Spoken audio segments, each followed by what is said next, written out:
नमस्कार, अदम्य रंगमंच पर आप सभी का हार्दिक स्वागत है। आज हम बात करना चाह रहे हैं आपको समय की उपयोगिता को लेकर। जैसा कि आप सभी को पता होता है और देखा जाता है कि बहुत से बच्चे जो तैयारी करने वाले होते हैं, कोई काम करने वाले होते हैं, वो समय को लेकर थोड़ा सा केयरलेस हो जाते हैं।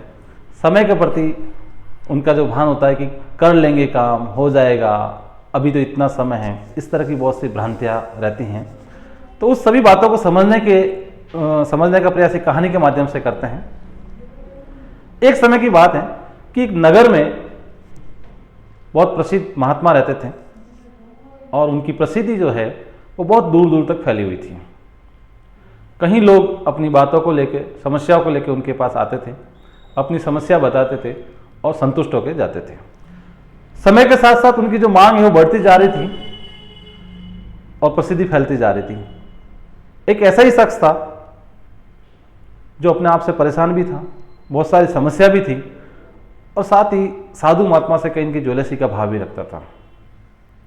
एक दिन उसने विचार किया कि मैं कल साधु महात्मा के पास जाऊंगा और उनको ऐसा सबक सिखाऊंगा कि ये जो कर रहे हैं उन सबसे करने से उनको फ्री कर देंगे, उनको मुक्त कर देंगे, ताकि वो इस तरह के भाव लेके वो सोच रहा था।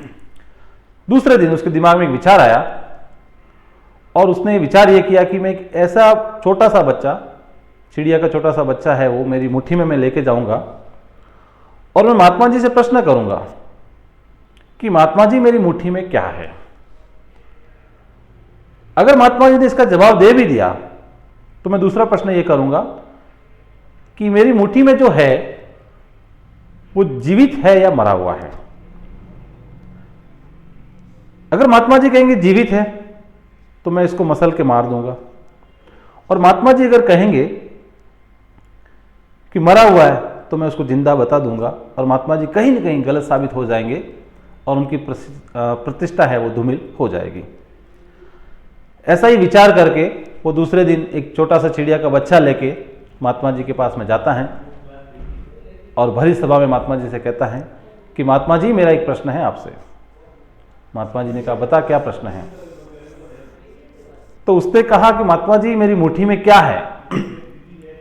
तो महात्मा जी ने बड़े ही सहर्ष और अनुभव के आधार पर बता दिया कि आपकी मुट्ठी में कोई जीव है।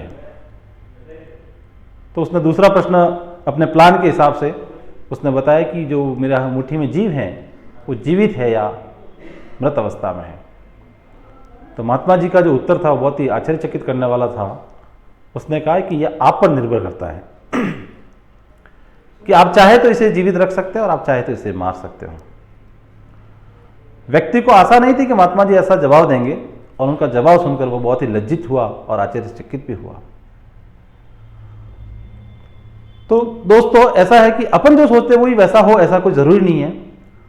और इसमें जो मुट्ठी में जो बात बताई थी वो है समय की बात है। महात्मा जी के कहने का मतलब यह है कि इस मुट्ठी में आपके हाथ में जो बंद है वो है समय है, और जो समय है वो अपने पर निर्भर करता है कि चाहे तो अपन इसका उपयोग सही दिशा में कर सकते हैं और चाहे तो अपन इसका उपयोग है वो कुछ भी नहीं करके या गलत दिशा में करके इस समय को है वो व्यर्थ कर सकते हैं।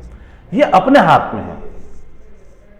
तो दोस्तों, ये जो मुट्ठी में जो समय है वो आपके हाथ में है, और मुट्ठी में जो समय है वो दिनों दिन फिसलता जाता है। इसका उपयोग करना या नहीं करना ये आपके हाथ में है, आपके विचारों में है, आपके संस्कारों में है। मेरा तो आप सभी से यही निवेदन है कि कोई भी काम कीजिए समय के अनुसार कीजिए, समय की महत्वता को, इसकी उपयोगिता को समझिए और इसके साथ साथ चलिए, ताकि समय के अनुसार आपको परिणाम मिले। और जीवन में कभी निराशा का भाव उत्पन्न नहीं रखे, द्वेष का भाव नहीं रखे, एक दूसरे के प्रति अच्छा व्यवहार रखे। सफलता आपको मिलेगी, आप जीवन में जो चाहते हैं वो मिलेगा। बस थोड़ा सा धैर्य रखिए, समय की जो महत्व है उसको बनाए रखिए, उसको जानिए और समझिए। बहुत बहुत धन्यवाद। जय हिंद।